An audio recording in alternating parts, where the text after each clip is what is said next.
आस माई की पूजा बैसाख, आषाढ़ और माघ इन 3 महीनों में किसी भी रविवार के दिन आस माई की पूजा की जाती है। किसी किसी घर में यह पूजा वर्ष में 2 या 3 बार भी होती है। प्रायः लड़के की माँ यह व्रत करती है। उस दिन वह बगैर नमक का भोजन करती है। एक पान पर सफ़ेद चंदन से एक पुतली का चित्र बनाया जाता है। उसी पर 4 कौड़ियाँ रखकर उसकी पूजा की जाती है। चौक पूरकर उसी पर कलश स्थापित किया जाता है। उसी के पास एक चौकी पर आस माई की स्थापना की जाती है। पंडित पंचांग पूजन कराकर कलश और आस माई का विधि पूर्वक पूजन कराते हैं। पूजन के बाद पंडित 12 गांठ वाला एक गंडा व्रत करने वाले को देते हैं। उसी गंडे को हाथ में पहनकर आस माई को भोग लगाया जाता है। इसकी कथा इस तरह है कि राजा का इकलौता राजकुमार था। वह माँ बाप का बहुत लाडला था, इसलिए वह बहुत उधम मचाता था। राजा ने उसे बहुत समझाया, परंतु उसकी शैतानियाँ कम नहीं हुई। अंत में दुखी होकर राजा ने उसे देश निकाला दे दिया। राजकुमार अपने घोड़े पर बैठे दूसरे देश को चला जा रहा था कि वन में कुछ दूरी पर उसे 4 बूढ़ी स्त्रियां रास्ते में बैठी दिखाई दी। तभी अचानक राजकुमार का चाबुक गिर गया।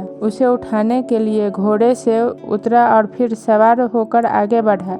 वृद्धाओं ने समझा कि उस यात्री ने घोड़े से उतरकर हमें प्रणाम किया है, अतः जब वह उनके पास पहुंचा तब उन्होंने उससे पूछा कि उसने घोड़े से उतरकर उनमें किसको प्रणाम किया था। राजकुमार ने उत्तर दिया, तुम में से जो सबसे बड़ी है, मैंने उसी को प्रणाम किया था। उन्होंने बताया कि यह उत्तर तो ठीक नहीं है, क्योंकि हम सब समान अवस्था वाली हैं। अपनी अपनी जगह सब बड़ी है, तुम्हें किसी एक को बताना चाहिए। तब राजकुमार ने उनके अलग अलग नाम पूछे। एक बुढ़िया ने कहा, मेरा नाम भूख माई है। दूसरी बोली, मेरा नाम प्यास माई है। तीसरी ने कहा, मुझे नींद माई कहते हैं। चौथी बुढ़िया ने कहा, मेरा नाम आस माई है। राजकुमार बोला, जिस प्रकार ये तीनों भूख, प्यास और नींद मनुष्य को व्याकुल कर देने वाली है, वैसे ही तुम उसकी बेचैनी को नष्ट कर उसे शांति देने वाली हो, अतः मैंने तुम्हें ही प्रणाम किया है। राजकुमार की यह बात सुनकर आस माई बहुत प्रसन्न हुई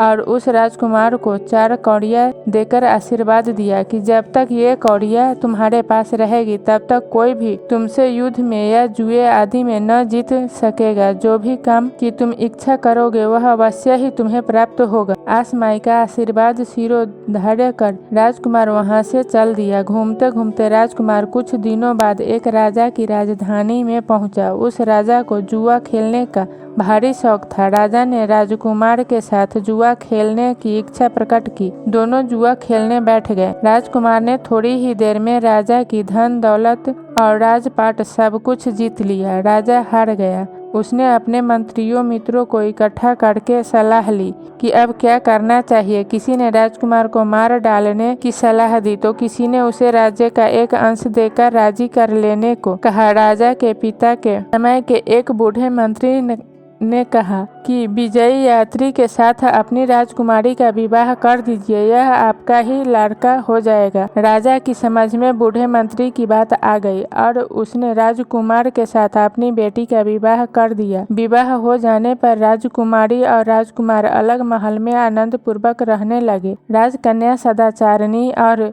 विनयशीला थी। उस घर में उसकी सास ननद तो थी नहीं जिनकी आज्ञा का वह पालन करती, इसलिए उसने कपड़े की गुड़ियाएं बनाकर रख ली। वह उनको सास ननद मानकर उनके चरण छूती और आंचल पसार कर उनका आशीर्वाद लेती। एक दिन राजकुमार ने उसे गुड़ियों के पांव छूते देख लिया तो उसने उससे पूछा कि यह तुम क्या करती हो। राजकुमारी ने बताया कि यह मैं धर्म का पालन कर रही हूँ। यदि मैं आपके घर में होती तो नित्य प्रति सास ननद आदि के चरण छूती और उनसे आशीर्वाद प्राप्त करती, किंतु यहाँ सास ननद कोई नहीं है, इसलिए मैं उन्हें ही सास ननद मानकर अपना धर्म पालन करती हूँ। यह सुनकर राजकुमार ने कहा कि यदि ऐसी ही बात है तो गुड़ियों के चरण छूने की क्या आवश्यकता है। हमारे परिवार में तो भी है, तुम्हारी इच्छा हो तो मेरे घर चलो। राजकुमारी तैयार हो गई। राजा के पास यह समाचार पहुंचा तो उसने उनकी यात्रा का सब प्रबंध ठीक